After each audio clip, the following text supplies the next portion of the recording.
Oh, not a new movie recording. All right, so during lunch, I hope you memorized these during lunch. You digested these during lunch along with your food, your protein, your carbs, whatever you ate, your starches, right? Your grapes. What's in grapes besides grapes?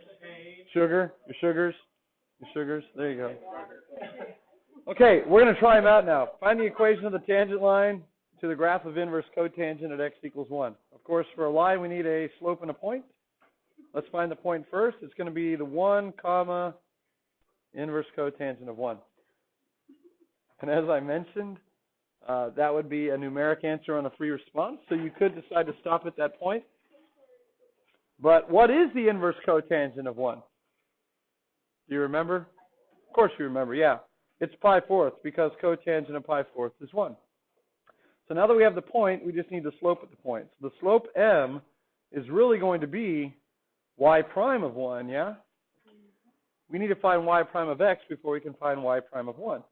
So if y is inverse cotangent, then dy dx, or y prime, whatever you prefer to call it, would be the derivative of inverse cotangent, which, let's see, because it's an inverse function or an arc function, it's going to be one of the new ones we memorized. But because it starts with co, I know it's going to be what type of?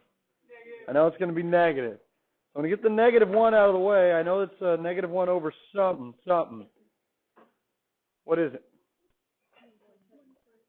1 plus x squared. Good. So it's like the tangent one. There's no radical. 1 plus x squared being added. The only difference is it's negative 1 on the top.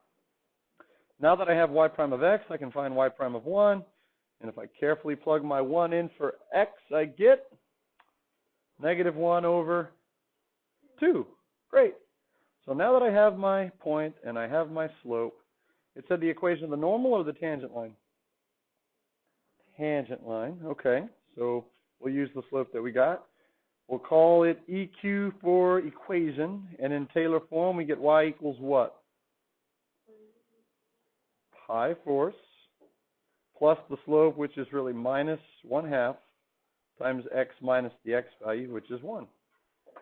And that would be okay to stop. If we needed to get it into general form, let's go ahead and do that actually. What would we multiply by on both sides to clear the fractions? A 2 would work, but we'd have to do it twice. If we do it with 4, just kidding. What'd you say? 4, yeah.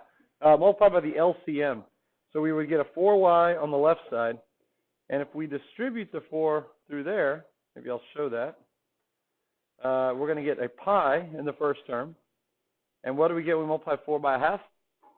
2. And it's negative 2 out front, yeah? So let's see if we can distribute as we write it down. Negative 2 times x is negative 2x. And then the negative 2 times the negative 1 makes it positive 2. So if you bring the negative 2x across, you get 2x plus 4y, and then that equals pi plus 2. Those are unlike terms, so you'll leave it like that. So that would be the general form. One last question before we walk away. Hypothetically speaking, if we had to write the equation of the normal line, what would the slope be? Right, it would be plus 2, positive 2.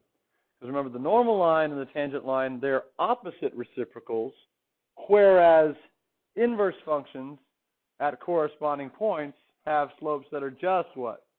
Reciprocals. Okay, so there's a lot of flipping going on. Some flipping, some changing signs, some just flipping.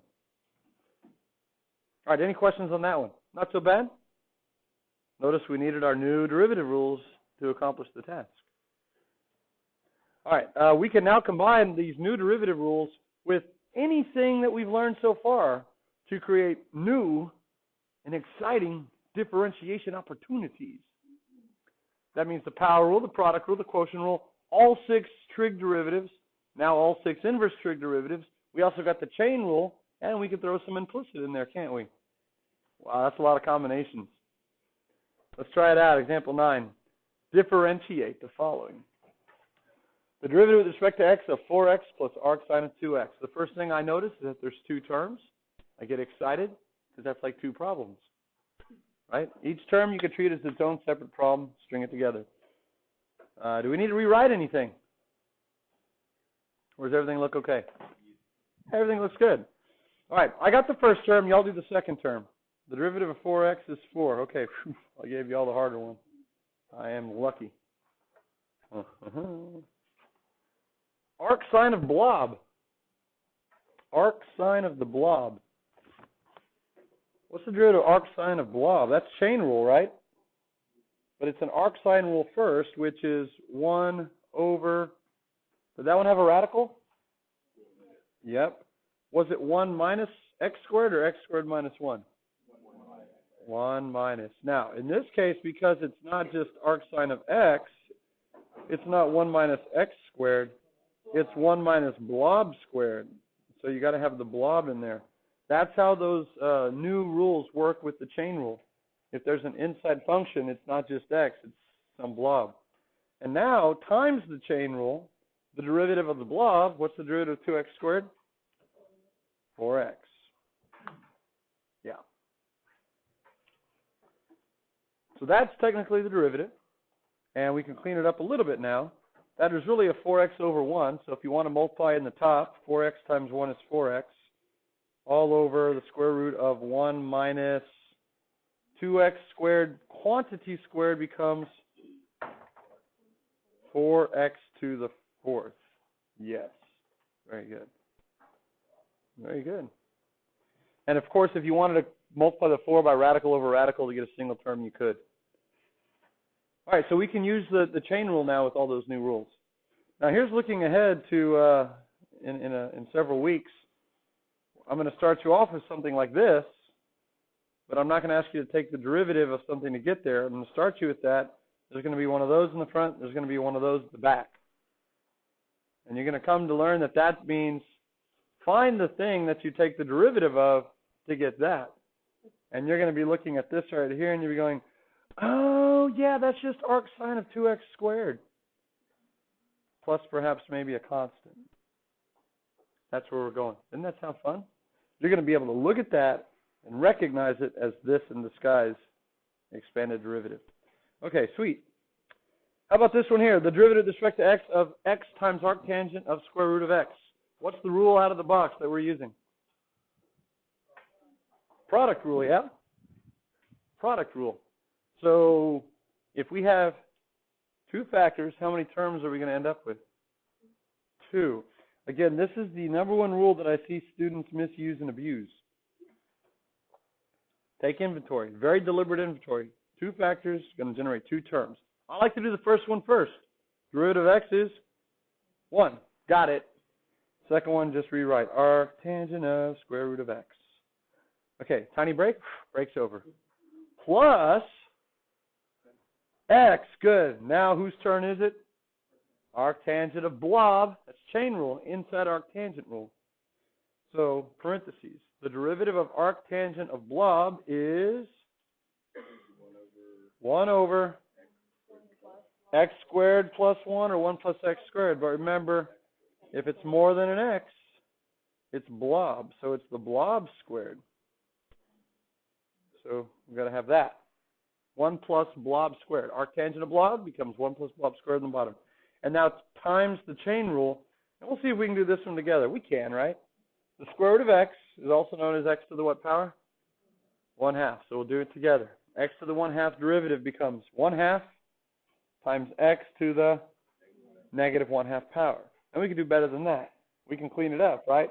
The x to the negative 1/2 would kick it back down to the denominator and make it 1 over 2 square root of x. Now, if you can't do that in your head, that's fine. X to the 1/2 becomes 1/2 x to the negative 1/2, which is 1 over 2 square root of x. We'll clean it up now.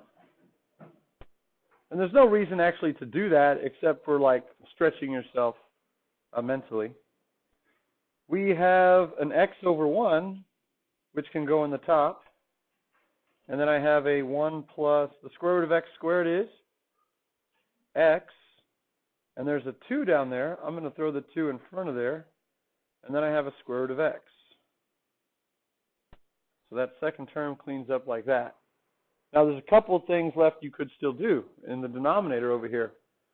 You could either distribute the 2, or you could distribute the square root of x, but you could also do something with those x's, can't you? Those are both x factors, and we could combine them by doing what with their exponents? Subtracting. Because remember, the square root of x is the same as x to the 1/2 power. So let's just do that. If this were x to the first divided by the x to the 1/2, we'd end up with x to the 1 minus a half, which is 1/2 power, which would put it as a square root in the top, and then we'd just be left with 2 times 1 plus x on the bottom. That's a little bit nicer simply because you have one less x to plug into. And of course, you could even distribute the 2 in the bottom and call it 2 plus 2x. There you go. Thank goodness we know the new rules, or we'd be stuck, right?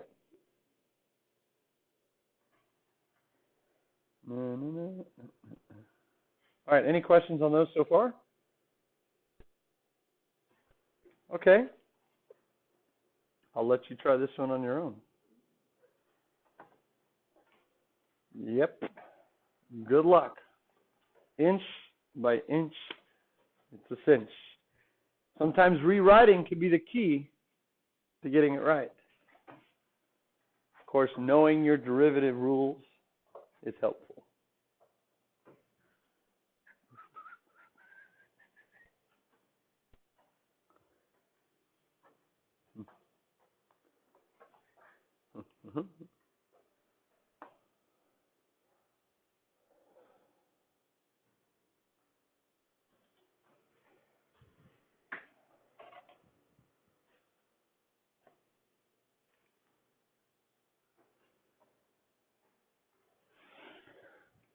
I'm going to go ahead and work it along with you all up here, slowly and quietly.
How y'all doing?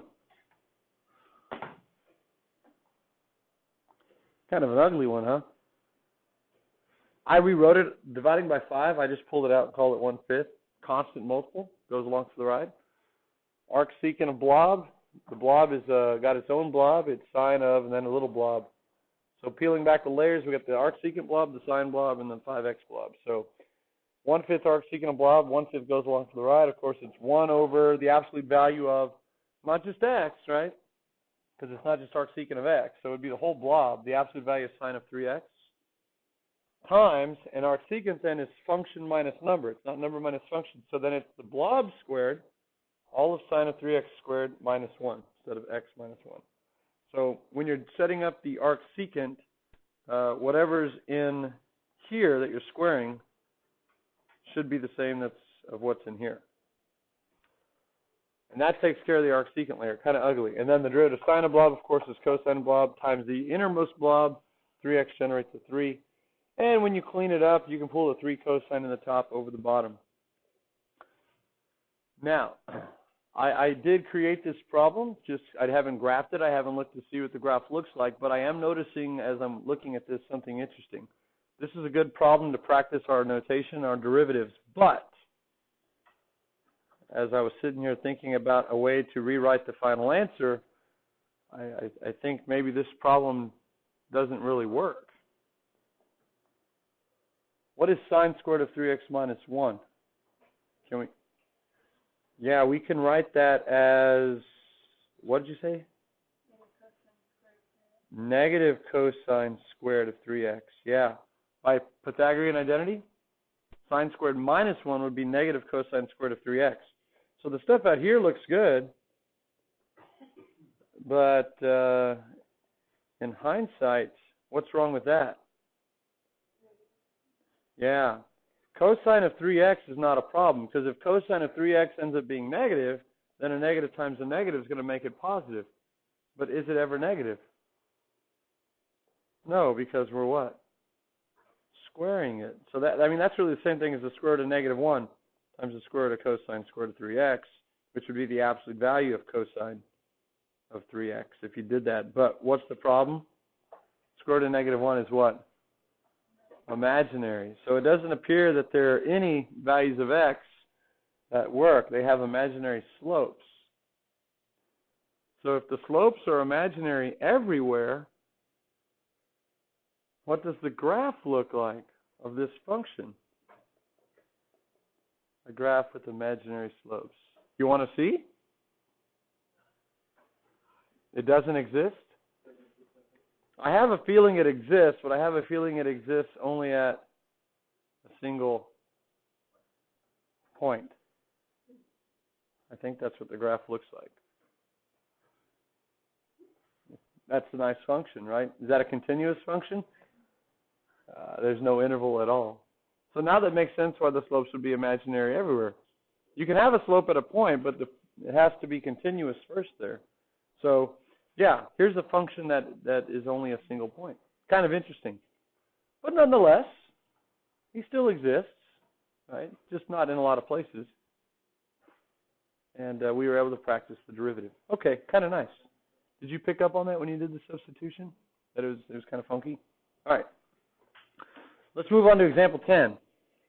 Differentiate y equals arcsine of x plus x square root of 1 minus x squared, and then simplify to a single term. This one has a lot of nice, rich, yummy algebra involved after you take the derivative.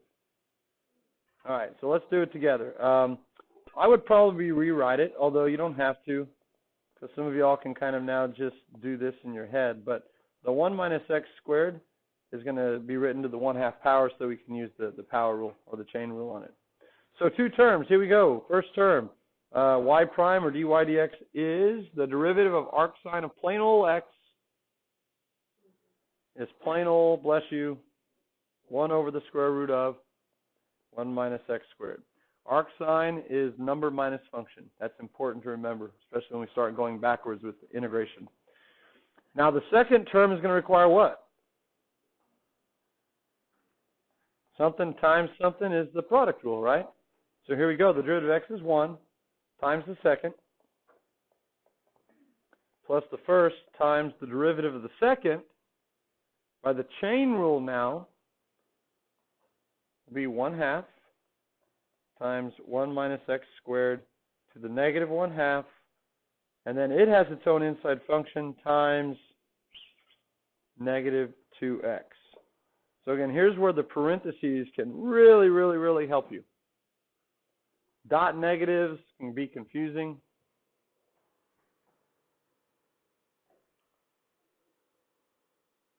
Any questions on that? The green part is the derivative of the second factor in the second term, and this last little piece comes from its own chain rule. Okay, so we have three terms there, and it says to simplify to a single term. I'm assuming it means simplify correctly to a single term, because there's probably a lot of ways you can just squish it together into one term and then not be right. What do you notice is common in all three terms? There's some 1 minus x squareds going on in each of them. There's not an x, there's only an x in the last term, right? So here's maybe what we can do. I'm going to go ahead and rewrite it on the second line. And since the last two 1 minus x squareds are written with rational exponents, I'm going to go ahead and write this one as well. 1 minus x squared to the what power for the first term? Negative 1/2. And then the next term, I'll clean it up. It's just 1 minus x squared to the positive 1/2. Now this last term needs a whole lot of cleaning up. Let's see. The 1/2 and the 2 factors, they'll divide out. Yes? I also have a negative x that's left times the x in the front. So that becomes a minus x squared in the front. And then I'm just left with the 1 minus x squared to the negative 1/2. So it cleaned up pretty nicely. Now here's where you can quickly get something into factored form, which essentially puts it as a single term. Factor out the least powers, right? We've seen that. Factor out the least powers. So we're going to pull out 1 minus x squared, and of the three exponents, which one is the smallest, negative included? Negative 1/2? Yeah, there's two of them with the same small exponent of negative 1/2. So factor out the least powers. I like to then put the beefy bracket because it means it's important. And I'm going to be left with three terms on the inside. And they're all going to be about negative 1/2 of a factor of 1 minus x squared smaller than they were to begin with. All right, so here we go. Remember the rule is, and you do it so wonderfully with just positive rational numbers or integers, but with fractions it works as well. It's the exponent you started with minus the exponent you factored out. Because you're dividing, top divided by bottom, you subtract the exponent. So what is negative 1/2 minus negative 1/2? That's negative 1/2 plus 1/2, which is 0. So we're left with that to the 0 power, which of course is just what? 1. Now you didn't have to do that because you can see that you're factoring out the exact same thing that's there. But it works with exponents as well. You get a 1. The second one is plus, and what are you left with? If you started with a 1/2 and you factored out a negative 1/2, what's 1/2 minus negative 1/2? Positive 1. So you're just left with 1 minus x squared to the first power. Now in the last term, again, you're pulling out the whole 1 minus x squared to the negative 1/2, so it's gone, and you're just left with what? The negative x squared. Now you're almost there. This is going to be great. Let's go ahead and clean it up now. We'll put it back in radical and fractional format. I know the first factor has a negative exponent. You'll see that? So I know that there's going to be a denominator. So I'm going to take it back to the bottom.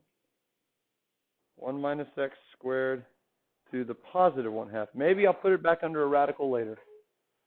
Now in the top, notice I have the parentheses around this to the first power. But I did that just to kind of show the association. Are they really needed? The parentheses or to the first power? No, there's really nothing that needs to be distributed or expanded. So sometimes parentheses can get in the way, right? Your best friend can get in the way of letting you soar. So sometimes we get rid of the parentheses. I got this, you tell them. You get my back, I got this. What are we left with? 1 plus 1 is 2. Okay. So we're left with 2. And then minus x squared minus x squared? Minus 2x squared.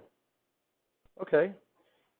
We've kind of met the objective, haven't we? We have simplified that now down to a single term. But wait, there's more. Does anyone see anything else? I can factor out a 2 in the top. Now, The only purpose of factoring things out for now is if we can divide things out. Later on, when we set it equal to 0, it's going to be desirable as well. But always look for the opportunity to factor things out. So if I factor a 2 out, I'm left with 1 minus x squared. All over 1 minus x squared. Did you hear me say 1 minus x squared twice? I did. What else can we do now? We can subtract the exponents. Good. We're left with the 1 minus x squared to the first in the top and 1/2 in the bottom. So if I subtract the exponents, I'm left with 2 times 1 minus x squared to the what power? 1/2. Which, of course, now if you want to tidy it up, put it back in radical format, you get that. Boy, that cleaned up nicely. It is just equal to 2 radical 1 minus x squared. And you know, now it's good to know. If you're ever looking at that graph right there, let's say it's modeling your motivation or something on the y-axis against time on the x, and you want to know how fast your motivation was changing at any given moment, you can just plug it into here and get your instantaneous rate of change in motivation. Right? Nice. The derivative actually looks simpler than the original function. And it's kind of weird that we start with the trig function and we end up with something that doesn't have trig in it. Huh. Interesting. Do we have time for 11? I don't think so. 11, 12, 13. We should be able to finish tomorrow. But here's the thing. We're not going to make this worksheet due until Monday.